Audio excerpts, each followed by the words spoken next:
sa funol ko mayno mune atine ko onda ejolomu wala mu nyinti ko a mari buka consent a fangoye fona e sanji tan anin se aussi tubabo lewo grense londi bar ni narante la dinoto ye sanji jelle fuko muso ka baliku ya woleto kew ka baliku ya woleto bari mantara sariyam banku kan nte la luwalu ka dada national assembly le wolu ko sanji tan anin sey ite se ke noy fangoye ke bati woleto pour ise consent noy fangoye oto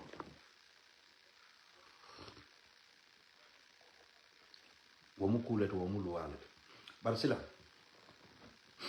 kek sane arresto iko polisol ya arrest la ni yaje nte fintita no kufula na yem fintindi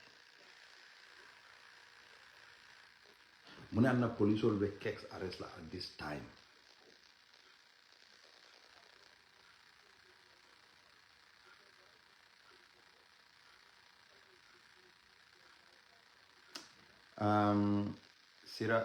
Sarah, I think it is better for you to listen than trying to tell me that this police issue is within Ross. Who is Ross in here? I think it's better you listen and understand what I wanted to say, right? Okay, if you do not want to Ross, you can go out from the Facebook, you just go and wait, whatever the police decide, then you can take on that. Ika Gambia no la nafiki alo nyinato. Ike la nafiki alo nyinato de. That country, wallahi, nyanta pakilo tula bake, mankuni, mbuka fellon kuto, nkamfanke kontele fengo beno. Keksane, atara gala protesto janne, yala contraco terminate with Alport. Because ya kumandile kai ko ida bondi nyinto, malafi demonstration of. So let me just tell you a brief history why I came to talk about this. If you listen to me, so I'm not even going to bother myself to be responding to you anyway. Keksane, Alport gave him a contract. And he was fulfilling all the conditions of the contract, doing his job. But he had a contract to terminate Monela. When Gala went out to demonstrate against the looted assets,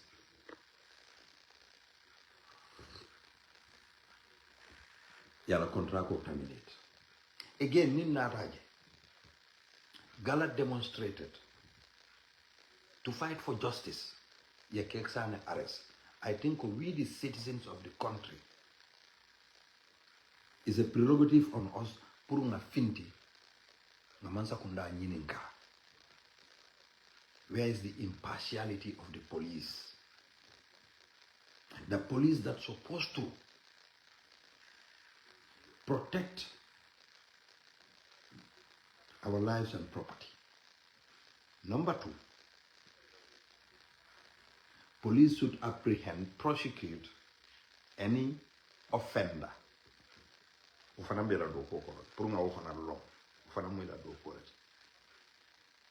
Apprehend, prosecute any offender. So among the policeman but the timing, this is what we are talking about. The timing, whether is it an intimidation tactics or what? Because police even tell the Gala people, ye bail condition in the Gala, any demonstration you people are involved, then Mbal send letter to prison.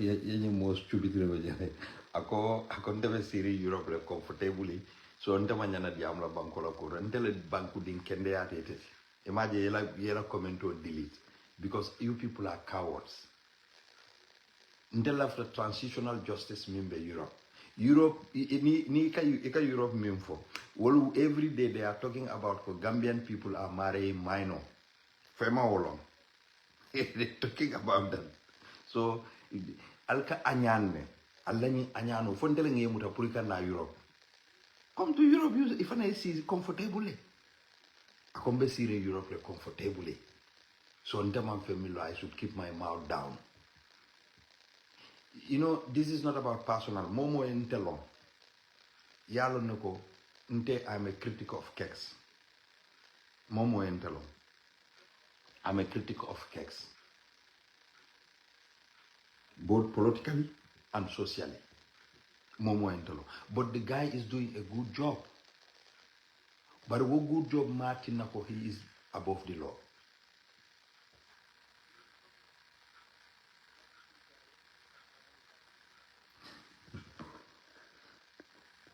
Everything. So you follow me. Back CM. Hello. Back CM development. So now, what I want to know is that what is the motive behind the arrest of Kex? Because they are trying to intimidate him. Because they have done it for the first time to shut down his survival. But he survived. Now they said what we should do is that let us bring a criminal case against him. He is not above the law. He should face the full consequences of the law. But what is the timing of that issue now? Because you threatening. You're threatening. Thank you, Bob. I think, human in disguise of being a wild animal. So is Gambian over 10. I'm telling you. Gambian over 10. Ni telu they feel ko ibe comfortable lin ko min do walle badimbe ku kono mi ya lonko itel kela N Smith soto wala baladrom. They don't care about the general public. They don't care. Gambian over 10. Fale am rante badingul mantra mansakunda. Mbadingul be mansakunda. Mbadingul be jele from minister. You think I care about him?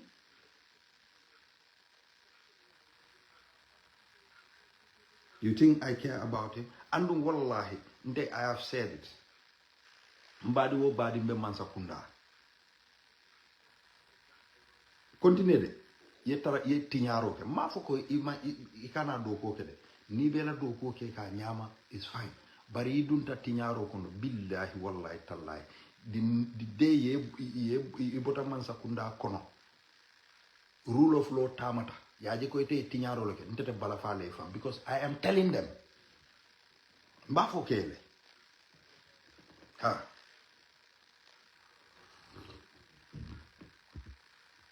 mba fokele andunte badin kilinte man sakunda kono mimba fole ko Musa Sulata fenna nyimbankum kan jenne ayente use to get it easily atije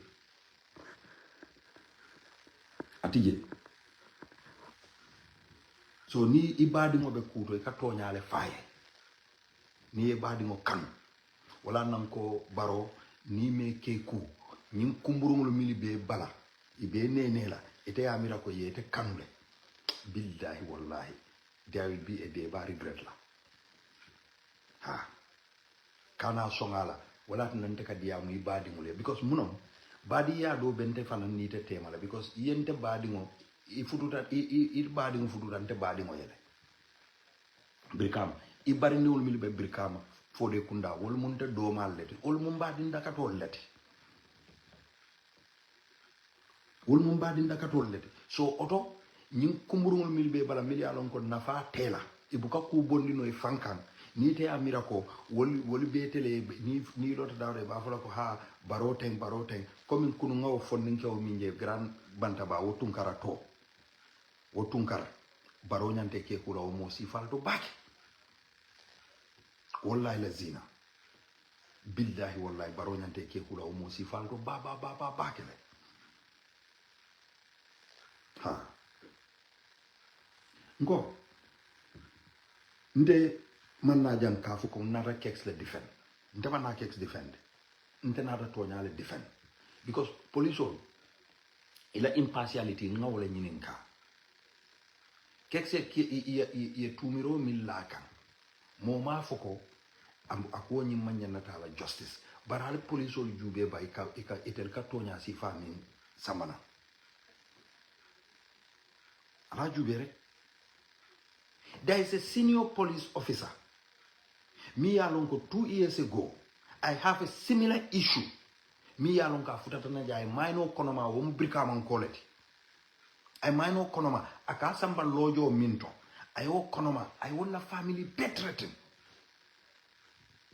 and have a police hanibi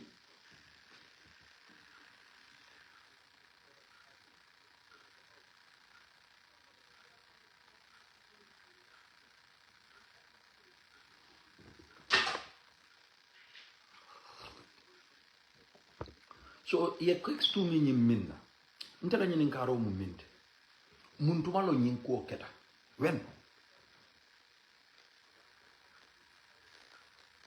no nyin kes keta muntu malo etel ko kex ye mayno le konoma because ntenne ne ma moy fo ya arrest nyin naleba nene ma moy fo ya asamba kiti ola nyin naleba nene ma moy ko ya bel nyin nale so nin nataje all of a sudden fon ninke o ye wuran yalong meta nyim fola gambian ko le nko people like Mamadi Kurang bira dunta fonko kono gala kono yeah.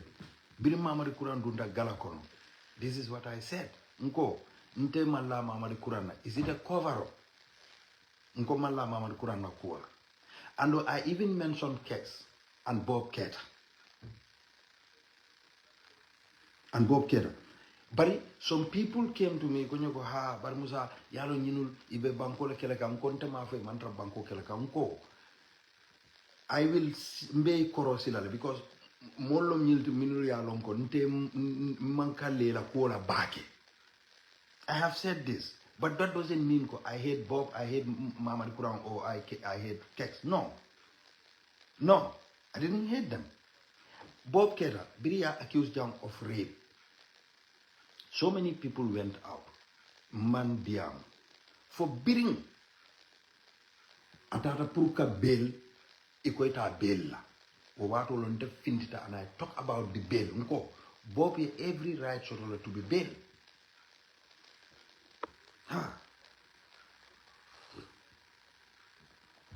I every right to be bailed. Ngawofo. And I have talked about it. But mol mil katanun ka demonstrate ka fonkol ke nko Bob nyanta justice face lale. What is something true? He should face justice because ye mimfo ni atrate ake let him go and prove beyond all reasonable doubt ko he is innocent. I have said that. But that doesn't mean ko if they do injustice to Bob Keita, I should not talk about it. I should talk about it.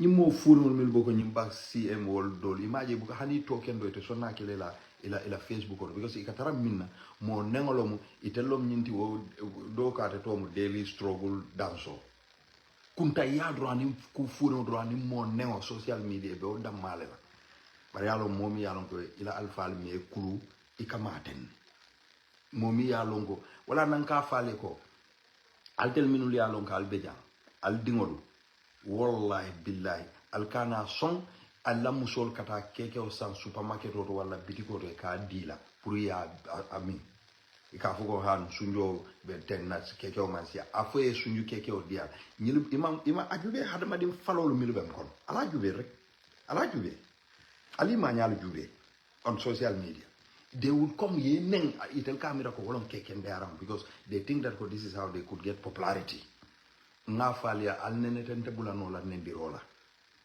prunte nga nan konka molene baren senda kumo fale mindi atay nko because munom problem modi ntenga lon ko katiko momili alon ko ninni benta Gambia hani jimban kilin ko to nalte silaje because nga nyoje to abdule altel yamre ko the sky is the limit so mo manyana mo respect la to abdu jab because to abule freedom ole dial and the same freedom altel man la fola Gambia to abule freedom le dial la jang the same freedom and man la fi Gambia no le o soto so ntebe min fola ja wolo nyindiko the police timing of arresting Keks. What is behind it? Because police all are very good in ko ni italube mo no kan ika cases samana sako ni te mari nene duta police case kon. They even sometimes I know about it. Ika witness fango kumandile wala momi yalon ko fanga ye beli is a convinced. Is a convinced prove where da bondita la koto so that they could get you. Ika all bekele. They will negotiate behind the bar. Alinkana so yaje nibe tonya kele la tonya kelo mandiade. Rasul sallallahu alaihi wasallam birabe ni dino kele ya kele ni fo ya anyimu kati because of abe tonya la kele kan.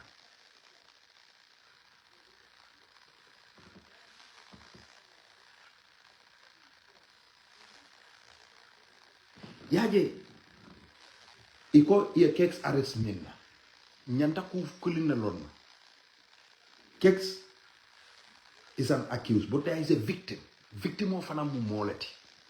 We should think about the life of that victim. We should think about it. So nimo be diam la nyinto wala tinna you have to be very very much careful you don't offend the victim. But ntenga nyini nkaro mingonko when was this? Was Keks arrested on this matter? Was he arraigned before the court on this matter? And why now they are arresting him? This is my question. I have nothing to do with a crime. What today tell the bulu silang? Police will be la do call because wala nanga falem ko police will la do call to protect us, our lives and property. But to apprehend us also and prosecute us.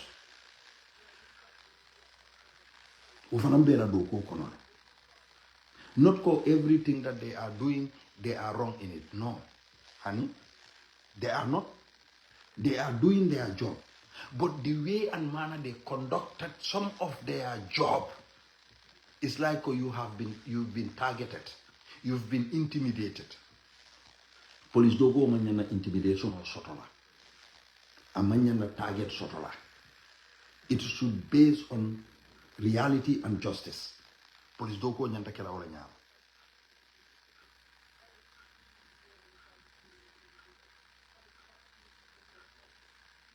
A manyana Tom and Jerry sotola. When Tom did that, it's fine. When Jerry did that, it's fine. No, a manyana kela wanyama. A manyana kela wanyama. Mbe nyanta equalale in the eye of justice. Mbe nyanta equalale.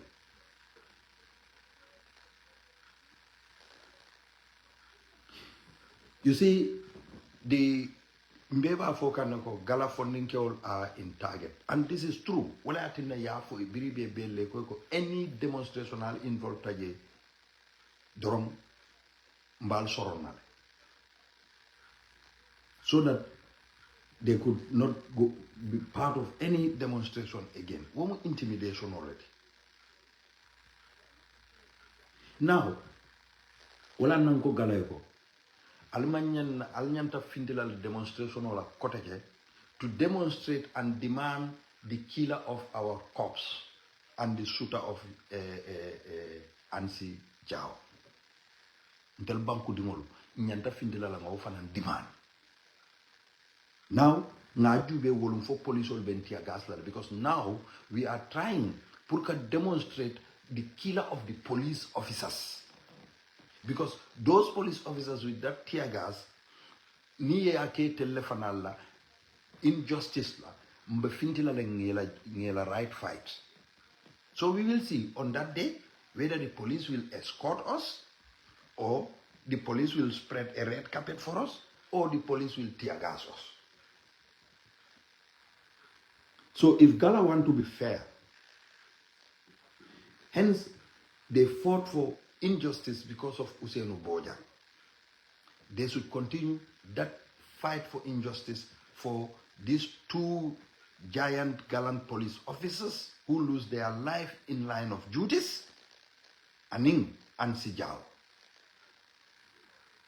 Mol Nyandalaka Finti to demonstrate about who killed them.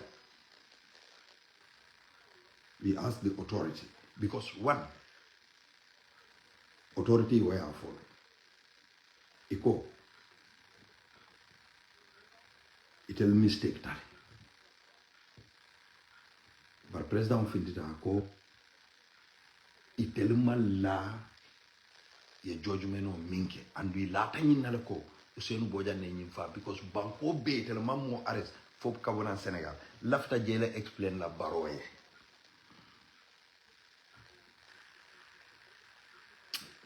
That could be anybody other than Ousseynou Bojang.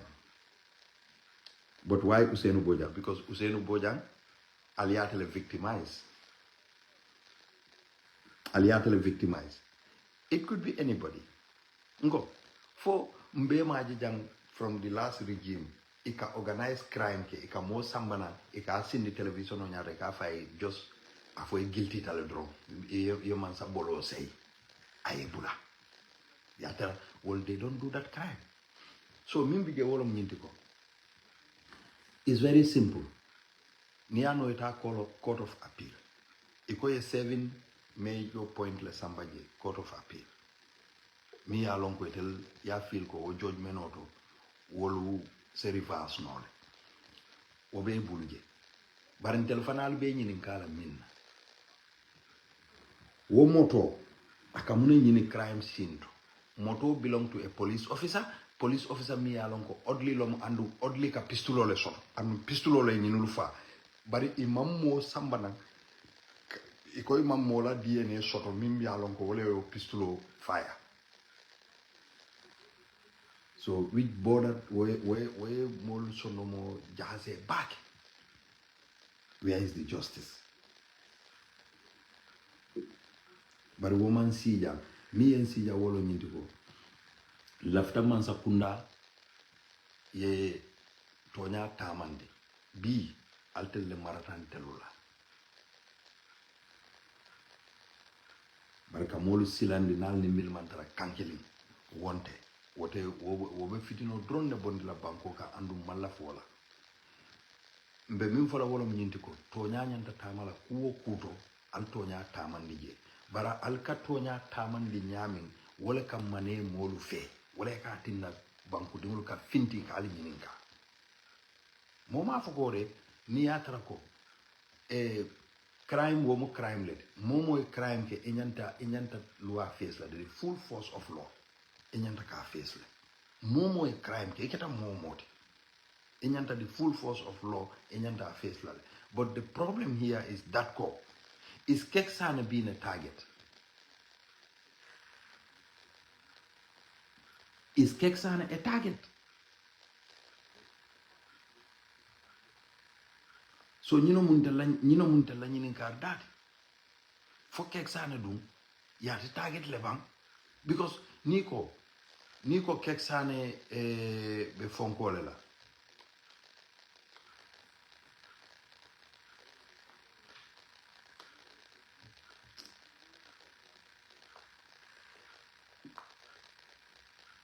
Niko keksane be fonkole la. I minor le konoma fo minor ni wuluta. Okay. Ni say keksane ya samba wala police leba ya kitindala leba ya bail leba. This is what we want to know. Wo Maino Fanande is a victim mo manya na Maino konomala andum Gambia munatina because Gambia believe tani na ko ikamoja male fangu futundi andu ni futu oketa wo is legal mi alonko Maino lomi boka consent o kakele bam fabu kake.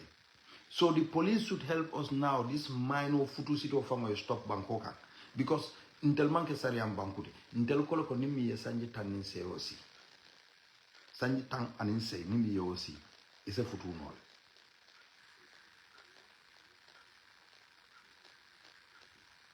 Is a futu nol ni ye sanji tan anin se aussi. So nte mbemi fola Inspector General of Police here. Biri nata Inspector General of Police yala.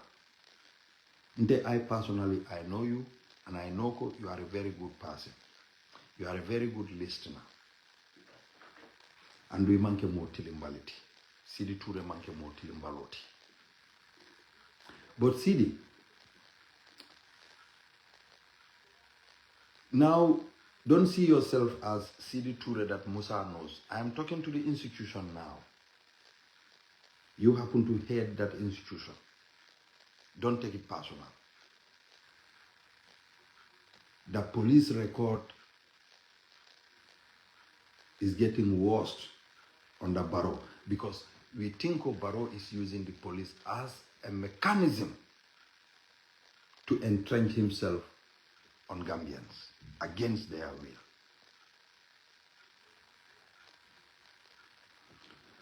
The reason I said this, the independency of the police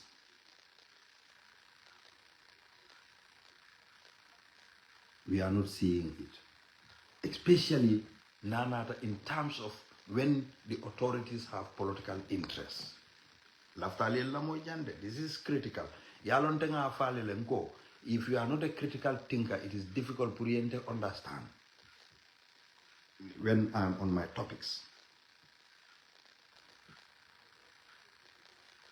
Bibirang, altel milka bibirango susu. Bibirango, alkata keke o san supermarket rural kasu ya dia lalia min wala bitiko. Ntopuka dia maltele because altel hakilol min mol hakilol mange kilin. Falka buffalo keke ole susu malo. Falka wulu keke ole susu malo. Falka fal keke ole susu. We don't know the powders. Most of the companies, sakonyum food companies, dolbeje ke mutale ike la company lansino table like India man boro nat nan Gambia mi Gambia di nol befa. And intelga believe ko boro lo kana njarale.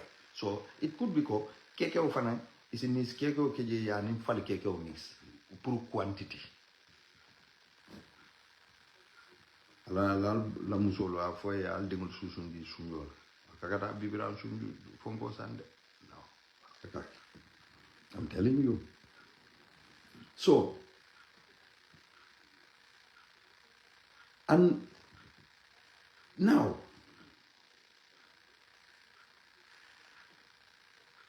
Sidi Ture is, the IGP is a family of the president.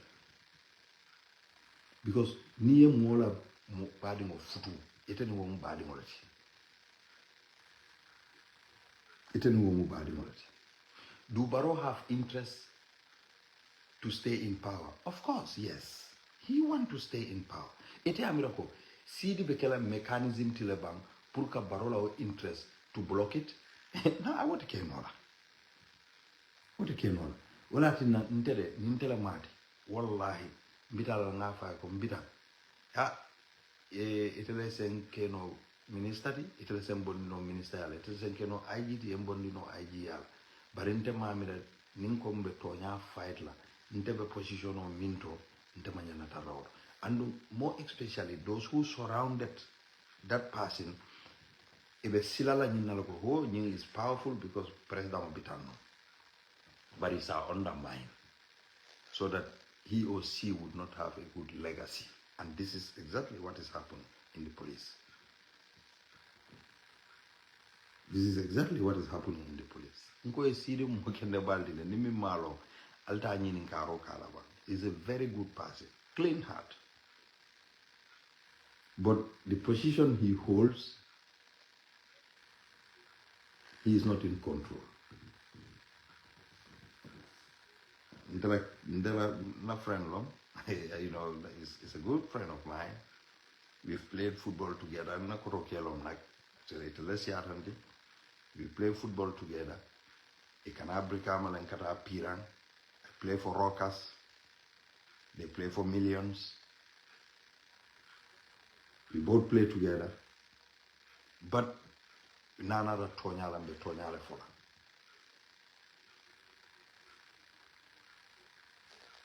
You will not be counted in the best IGs in the country.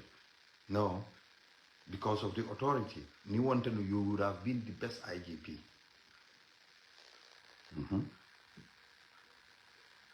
Yaje ni kudol nata. Jannal be action tala. Alnyanta akorosila ala repercussion. Bekela muneti. I am appealing to the general public. Alinkana nying quota with emotion.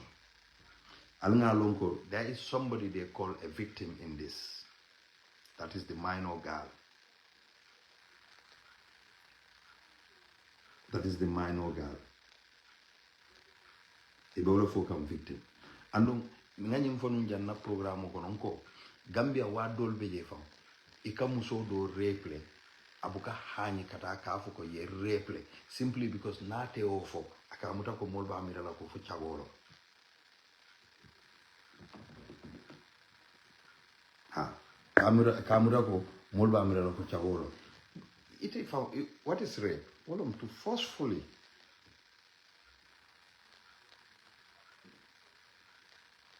have a carnal knowledge with a woman. Wala na nka afola ko ye more rape. To purka rape fine among easy de. There is an attempt and a rape. Rape, there must be a carnal knowledge against ill will. Some people will struggle, strangle you, fight you, or anyhow they do it. For be silan lanin jorang olala, for be munekela against your will. Ne yatrako ite man will. Nene ika gambeno do la fonkolo minto. Nene nga mo do la bob keta la issue. Iko ha iba fala nyaadi le bob ye ñi reple andu ñi yekke wolon na foka pare. Nko fay ko haniar right din kemele wulu. If somebody attempted her against her will drong wo mu reple foy kale ko nimi yekke wolon wo buka rape fali amira ko mi alon ko vaginal like odon ayamira. You see the intella on awareness on issues. Wala nante ndabukam fambatande ndabukam mobe engaged. No, ndabukam mobe engaged because why I don't. Momam fisi a motide. But dinga korosito ko ite ima respect ko soto ikamim fango for ima long you don't even want to listen to people but because you are behind a keyboard ndeme along fight be dunia dami nene meje fango you think that ko mbatunga neng mbatunga kumo faye mbatunga provoke abena fala munela nothing absolutely atete fala and our cause is we want to see a better Gambia. Mo furi kana ka fonde be siri Europe comfortable fatelo ko kana Europe tama ko kana Europe. Thank you Babgar Bahu nisa join no fango join read my sentence properly yalom Babgar Bahu you are my good friend nika kachale and I respect that you've given me that honor. Nika kachale, alhamdulillah, mashallah. Bari, ntenga miracle, inyanta baroma kwelale instead. Because ila some argument is not helpful to him. Yaje babkar bahum, nibe kuoto bi, ikasama jubejele, and dunia mbeka munedua, alaman be sola laban kunyi mala. Lumbe sotola, you cannot advocate for Baro. Ibina afola lako, awayalo wotu moninga afaye, abukante lako momoye. Wala fota ya ajamema. Fabakar Tombo Chatawol Julia, he come in for Yama. Fatumata, thank you. Musu Newton, member South Africa. Juan Nina Miracle, although Kumasi Hakola Ya Jamama. And will him benefit Ya Jamma later more benefit Barobala. So many bat none Sama ate the Kumafon or Baroma. And then I'm for a beaver for the Musao Malo, the door for a Baro Honey, then take a Samale for Mam before. Ntaman before day. Ndeka Samale for. Ite babgar bahum ni audience soto ene mbaro enata ena sita enyanta min fola bi wolo nyindiko ela justice minister bay